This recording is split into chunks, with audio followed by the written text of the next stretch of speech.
Hi everyone, it's Hannah from Anime America, and I'm here with my fiance. Hey everybody.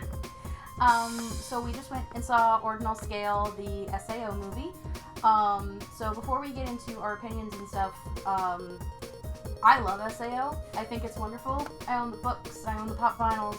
I don't own the DVDs because they're hella expensive, but if I could, I would. So, but I'm a big SAO fan, so I was really, really looking forward to this movie. I've never really watched Sword Art Online. It's one of those things that I'm just kind of always fallen behind with anime. I haven't really caught up in years. I've always heard a lot of different opinions. I've heard the negatives, I've heard a lot of the positives. I've heard a lot from her about the books and such, and honestly, I'm more curious about the books than I am the actual anime at this point. And the main things I really do love about Sword Art Online is the concept, which, while it does have its flaws to it, does actually seem like just pretty interesting to just watch if you can just relax and just be like, don't think too much about it. And the other thing I do like, I really do enjoy the art style. Some people have criticized it for being a bit too simplistic or a bit too samey at times. But the big thing I actually do like about it is just because of that simple and kind of cute design. I'm just a sucker for that kind of stuff. Yeah, you are. Let's talk about some of the extra features that they had before we jump too much into the movie. Oh, yeah. At the very beginning of the movie, they had little slides that would play that talked about the entire plot of SAO, like first season, and then that included the Aincrad arc and the Alfheim arc. And then it had another slide which was like, and this is what happened in GGO. But they didn't talk about Mother's Rosario because Mother's Rosario is like the most soul-crushing thing in the world. Speaking of, we're going to try our best to avoid major spoilers. If we let something slip, we do apologize in advance, so this is your spoiler warning just in case we do let anything slip. But but we're going to try our best to just keep it reactions, what we liked, and stuff like that. So, but it was also really cool because at the very beginning they had Lisa, who does all the scenes for SAO. They had the Seiyu, excuse me, for Asuna and for Kazuto. So that was cool to kind of see. Oh my gosh, the Seiyu for Kazuto was so funny. He kept being like, "Come on, guys, let me hear you cheer louder." And we're like, "Yeah, you're a TV production." It's kind of interesting to see, really, because I personally never have cared for Japanese seiyuu myself. I'm a pure English dub person. Like, even with like games and all that stuff, I've always been purely focused on the English cast of stuff. But I think it's the most interesting dichotomy is seeing his seiyuu just kind of be this sort of anime incarnate. He is literally anime incarnate, and then just seeing Kirito, who is possibly the biggest doofus I have ever seen in my life. And it's even interesting to see the dichotomy just between the two seiyuu, because Kirito's seiyuu was very bombastic and very, let's get hyped for this movie, and then Asuna's seiyuu, she was very like, thank you so much for coming to watch, these are literally every point of the movie that you're going to see, and I really hope that you pay attention and you enjoy, and it kind of felt like I was getting lectured about how to enjoy the movie. It was a little bit killing a bit, because it's just like she went on for just a bit too long. It was adorable, but I'm just like, okay, just please She stop. was very cute, though, I will say. But yeah, it was adorable. It was cool to have something like that at the start of the movie because it just gives it a little something extra than just, here's your anime movie, enjoy everybody. So that was cool. And we also want to mention the quiz at the beginning, like during the slideshow. During the slideshow, they actually had a quiz on your Sword Art Online knowledge. I am, according to the quiz, I'm an SAO master, so. And I'm just a guild member, so. It's cool. That's fun. But it was also really fun to like feed off the energy of the audience. The audience was just incredible. Like everybody was cheering, everybody was clapping, everybody was crying. I cried a lot. Yeah. Honestly, that's the best way to go see one of these movies, I think, is to let yourself get completely immersed with the other fans. Yeah. Because I feel like if you and I just watched it ourselves, you would have liked it. I think the atmosphere played a very big role because we walked in there and it was starting to fill up, and it filled up like crazy by the time we got in. It was almost completely sold out. But the show that we went it was an environment that I have never experienced in a movie theater before. It was just like everyone's just kind of like upbeat and just like excited, and like you make one crack in there, everyone hears it, and it just spreads around like a locust swarm, just like. And for me, all I've known are people who don't like SAO, so it was really exciting for me to be like, oh my gosh, look at all these SAO fans, they're so excited! This is amazing. For the most part, I gotta say, the haters are kind of. Haters gonna hate. It is kind of a haters gonna hate mentality, and this movie is one of those situations where, very much like other things that I've seen in the past, and I can't really think of a good comparison point here outside of my usual references, but it's kind of like if you play video games, it's kind of like the Dynasty Warriors franchise. If you've already seen a bit of it and you already have your opinion slated down, this isn't going to change it that much. Right. But if you're a die-hard fan, you're going to watch this and you're probably going to love it. Absolutely, I think that. I do think that, like I said, if you've never really seen it, if you've never really seen SAO, but you have no strong feelings one way or the other, I think going to see the movie will still be fun for you. Yeah. Kind of like how it was for him. But I don't think that it's going to really change anyone's opinion of SAO. You're either going to enjoy it because you're a fan, or you're not going to like it because you don't like it. So I wanted to ask you a couple of questions about the movie. So what was your favorite part of the movie, I guess, to start? Oh, man. I mean, outside of my real favorite moment, I cannot talk about it. It's at the very end, and it is the most gratifying thing ever. So cathartic. And I will just say this: the things that people say about God tier Kirito, they don't even compare, bro. it's like, it's all true. It is all true. I believe that. But I gotta say, if that's the case, all hail Lord and Savior Kirito. It's like, it is the most cathartic thing I have ever watched. But honestly, besides that, there is a scene with a diary entry. Oh no. It is the saddest thing, because it's like, you'll see what happens with the augmented reality and how it can kind of affect the mind in a way. And just kind of seeing a few things from Asuna's perspective, seeing it just kind of build up. Like, another scene that I gotta say is a runner-up for the emotional pain is a nightmare scene where it's just like... Oh, yeah. That is like, you don't know what's going on, but it's like, when you see everything that happens, you're just like, that is the most terrifying thing I have ever imagined. It's like, it's not like you lose everything, because you still had the love and, like, feeling for that. Like, everything was still there, but it's like, just... Like little things, little details, but those are the important things, and I've told him before that I sometimes compare our relationship to Asuna and Kirito, because we've been in a long distance relationship for almost 5 years, and thankfully we're getting married now, so hallelujah for that. I mean, it's just and before you ask, it's just the coincidence that I'm wearing all black right now. It is purely coincidence. It's the fact of the matter of, I've compared our relationship to Asuna and Kirito before, and this movie just kind of cemented even more of that, is that, you know, as you go through your relationship and as you go over time, there are little things that you forget, but what's always going to stay is, like, the feeling and what's important in that relationship, and this is why Asuna and Kirito, to me, are such a powerful, such a strong relationship, and I love that the movie just amplified that and just gave it so much more development, because everyone always accuses Kirito of, like, chasing after other girls or, like, looking at other girls, and I'm like, wait, no. Which I'm gonna just chime in with this, the whole harem argument. I mean, bear in mind it's anime, so it does have that pick your girl mentality, but it feels more like a pick your girl for the audience than it does really for Kirito. Because Kirito, he is he put a ring on it. He just put a ring on it. Yeah. He's a Sinon girl, by the way. I mean, you can't go wrong with that booty. You cannot. But on a serious aspect, I do like how she sees his personality. I like a girl who can kick my ass. Damn. Yeah, and... What were some of the moments that you started to kind of get it, I guess? Like where you could see, like, why people enjoy SAO like they do? Honestly, it's really when it's... And this is going to come up later on whenever I mention negative points, but when it comes to Kirito and Asuna together, it's like, it's really one of the things that can just kind of help you kind of relax. I mean, you don't have to you still have to think a little bit during those portions, but it's one of those things where it's kind of calming in a way to just see them together and just be a couple. They're not, like, doing anything serious or anything like that, but they're just kind of enjoying life. And what's nice is seeing them, to me, seeing them as Asuna and Kazuto. Like, Kazuto is so much more vulnerable in this because he doesn't have the Kiriko outlet.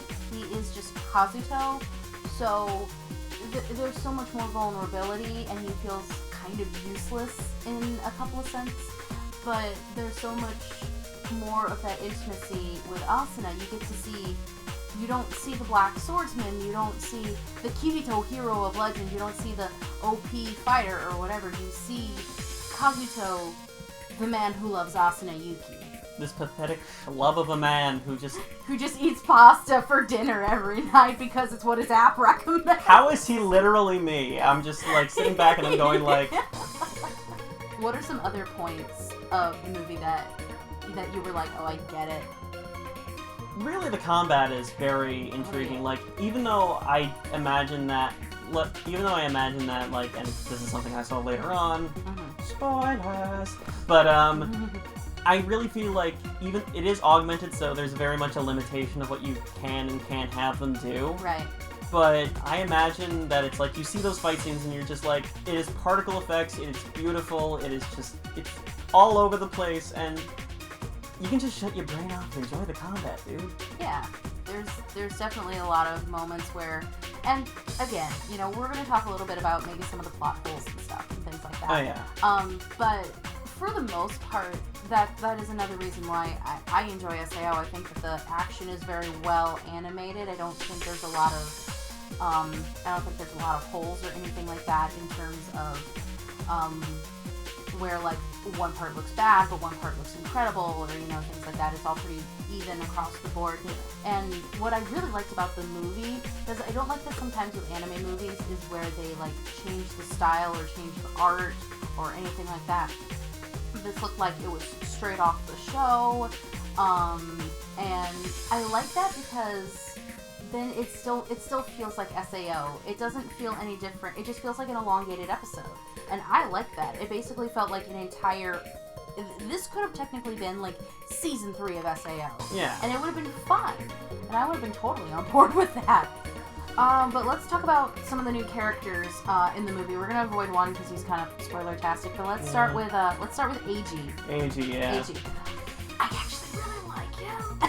I don't. I'm not gonna lie. I mean, bear in mind he's an antagonist, so you're naturally breeded to not like him. But right. I get his motivation. I get everything else, but he just comes off as like the world's worst person.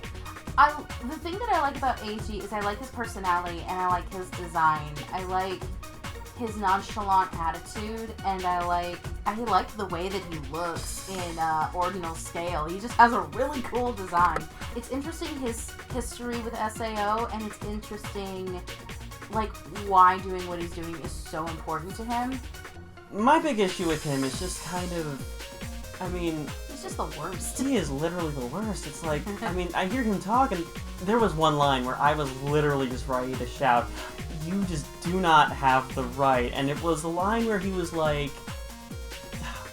her name's like her alias was like the Lightning Blade or something like that, right? The Flash Lightning. Yeah, it's like, when he said, you seduce the Flash Lightning, and I'm just like, boy, I may not have full context, but you are a bastard. Yes. Like, that was just the moment where I was just like, I cannot find any redeeming thing about this character. Yeah, and they did try to make him kind of redeeming at the end. It's like when they did try to bring up everything, and when they showed that basically the sort of what he was trying to do was basically going to turn on him, I was just sitting here going like, good, let him suffer. He does not deserve happiness. He will never deserve happiness. But it was nice to have an antagonist that was kind of low-key, and AG was very low-key, was very mellow, and didn't really, like, go crazy. I think that's the reason why I can't like him, because it's like, the stakes that kind of come up later on, and he doesn't seem to realize that this would have turned on him at some point, and I'm like... Well, it makes sense why he wouldn't think that, but yeah. Spoilers. But it's just... I just couldn't feel sympathy for him when the when the whole thing wanted me to feel sympathy, because we all knew the risks at a certain point. I could have predicted the risks at a certain point.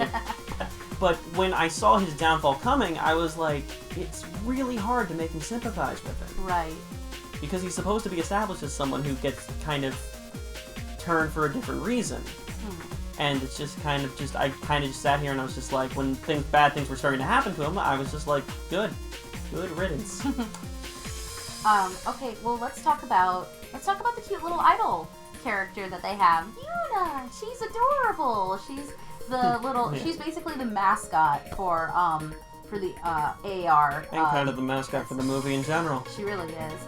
And basically what happens is in the movie, these SAO monsters start showing up in Ordinal Scale, and she shows up, gives the players a buff, and is like, "All right, everybody, good luck, don't die." And then she just sings for the entirety of the fight for about the 10 minutes that they give them. But everybody is all hyped for it because they're like, "Oh my gosh, it's an exclusive thing for me." Oh my god, it's here! It's amazing. But no, I thought she was very cute. I really liked her. I thought she was a bit much at the beginning. You thought that she was going to be super evil. I honestly thought she was going to be some sort of villain, because it just seems like this is too good to be true. This is a little too good to be true. No, she's just genuinely innocent and genuinely adorable. She's an AI. She's not programmed to be evil, so she won't be evil. She wasn't like she wasn't manipulative or anything. She was purely innocent.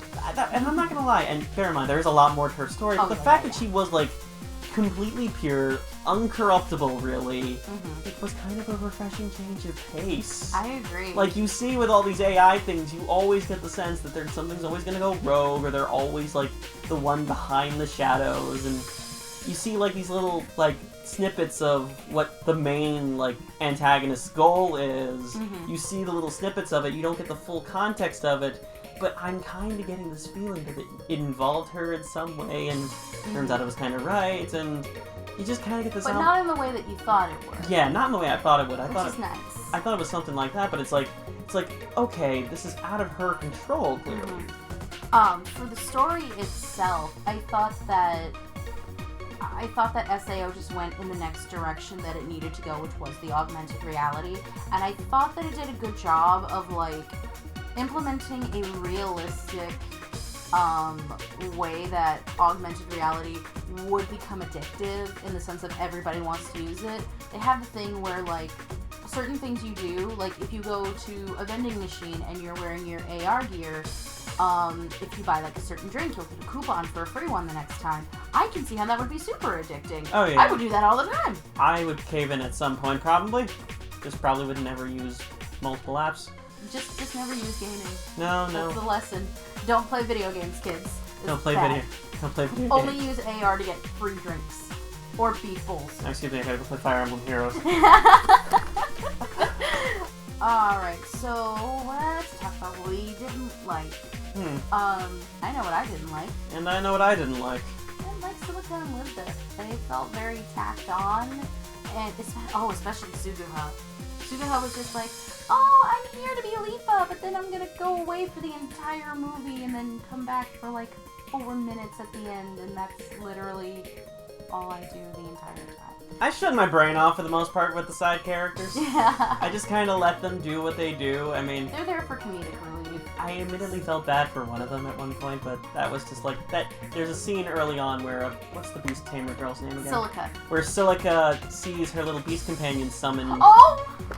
And she runs up to it and she's just all happy that it's there, and then it just mutates, and it's like. And it tries to kill her.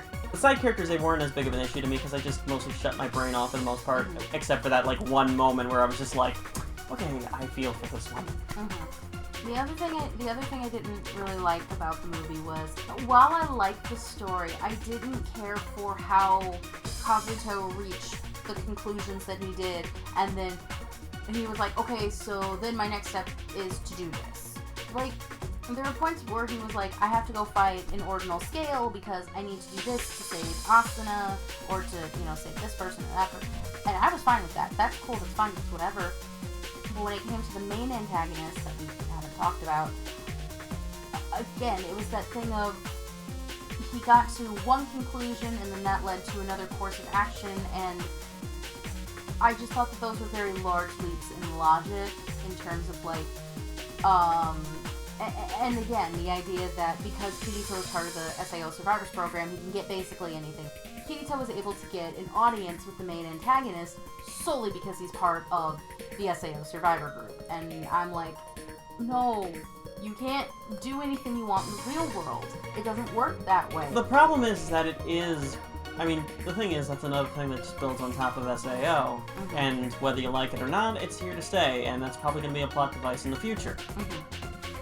If the main antagonist didn't exist, and it was just Eiji, if it was just Eiji doing what he was doing, then I think it would have been better. I think that if it were just Eiji acting on his own, it would have been better. But that's just me. I mean, bear in mind, I think the main antagonist has good motivation, but... Well, good motivation, not actual good, but... understandable. Not not rational, but understandable. Yeah, his motivation makes sense. His logic is sound, but it's not right. Right. But should I go on my points then? Yes, please tell. Okay, so as I have mentioned numerous times, I am not a big fan of Eiji. I feel that, and this is something you brought up that I didn't even think of, he doesn't fully take that step that really makes him to the point where I could have enjoyed him as a character. Because he kind of always sat on the line between being a completely irredeemable piece to basic, and when they tried to redeem him, it was just basically pushing him towards one direction, and then immediately they were trying to force me to just, like, sympathize with him, and I'm just like... No. And I feel like if he was the one who was, like... behind everything. Then I think I would have been like, okay, this is, like...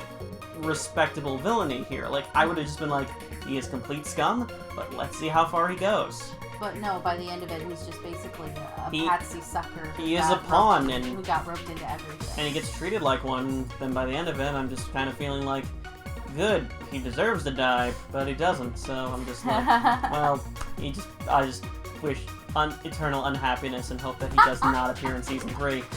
And if he does appear in Season 3, I just hope he gets his ass kicked. Yeah. I don't like how quickly he was able to master everything.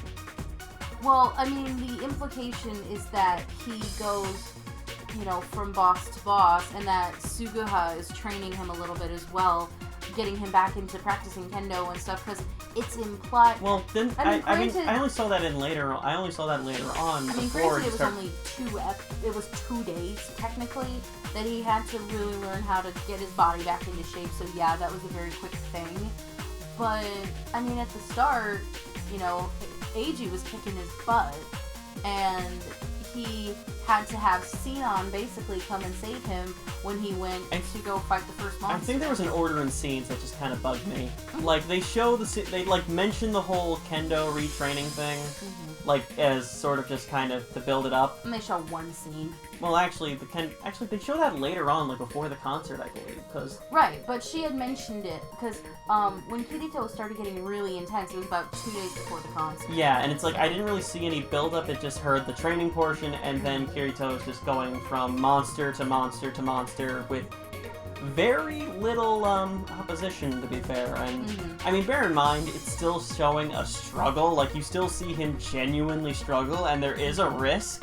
There is a genuine risk, but at the same time, it still just kind of feels a little bit too fast. I'm not saying And that's something that people have a problem with SAO in general, is like the pacing of it. I feel like if they put that kendo scene before the montage of killing enemies... But it didn't happen until after. Like, the montage of killing happened, and it was Kirito getting reacquainted with his moves, and then Suguha was training him with the kendo stick to get his body back to being nimble and stuff. So that's why it was all just jumbled and out of order. Yeah. It needed to... That's my big thing with it, because it was just one of those things where I feel like I needed a little bit more kind of build up. You need a little bit of a Rocky moment with it. Just a little bit. I mean, I think that overall, again, and this is the thing with SAO, you're either going to let the flaws define the experience for you, or you're going to overlook the flaws and enjoy it. But, I mean, that can be said about literally anything. I'm not saying that SAO has any more or any less flaws than anything that anyone else enjoys. But I do think that there's something to be said for somebody who has minimal knowledge of the show and the books and everything to go into it mostly blind and still be able to enjoy the movie. I think there's definitely something to be said for that. I'm not saying that SAO is any kind of grand, oh my gosh, it's like a breakthrough in anime, but no, it was definitely an enjoyable experience. I know that Giga called it like the anime blockbuster for this summer, and I would agree with that. I would definitely call it a blockbuster, which is like going to see Transformers or something. You go for the action and the fun and the, you know, not everybody goes for the story. I mean, I liked the story overall. I thought it was really interesting and really well done, but for somebody who's not as familiar with the characters and stuff of SAO, they go to watch Kirito stab things in the face, and that's totally fine too. It's one of those experiences which kind of relates to my experience when I watched the Warcraft movie, even though I'm a big fan of the Warcraft franchise, and ironically we're in the reverse situation of what we are in this movie, where she has minimal knowledge but still understands concepts. It's one of those things where it's like, context makes the movie so much more enjoyable, but for those who don't have context, you will genuinely have a good time. Unfortunately, this was like a one-night thing, so if you missed out on the movie, that kind of sucks. But fear not, it is getting a release in the States. It is getting a dub, so everybody who enjoys SAO dubs, look forward to the movie coming out. We don't have a release date yet. All we have is a picture on Twitter that just says soon with the SAO sign outside the recording booth, so that's exciting, and I can't wait. I am so excited, and we do have an announcement for Sword Art Online will return. Hopefully that means not another movie, hopefully that means Season 3. I would love Season 3 of Sword Art Online. I need to go back to reading my books, is what I need to do. So yeah, lots of really good news for the movie and for Season 3, so hopefully some good stuff to come in the future. Let me know if you guys went to go see SAO. Let me know down in the comments what you thought, what you liked. What did you think of Eiji? What did you think of Yuna? Like, what did you...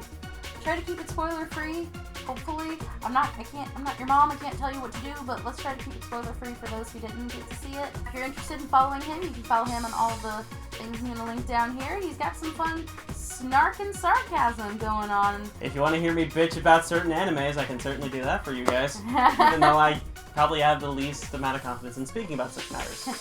If you follow his Tumblr, it's mainly just going to be Fire Emblem, so if you like Fire Emblem... Reblog. Yeah. Thank you guys so very much for watching. Don't forget to like, comment, subscribe, click the little bell icon so you get notified of when we update, when we go live with our live streams, and stay tuned to Anime America. Thanks for watching, guys. Bye! Goodbye.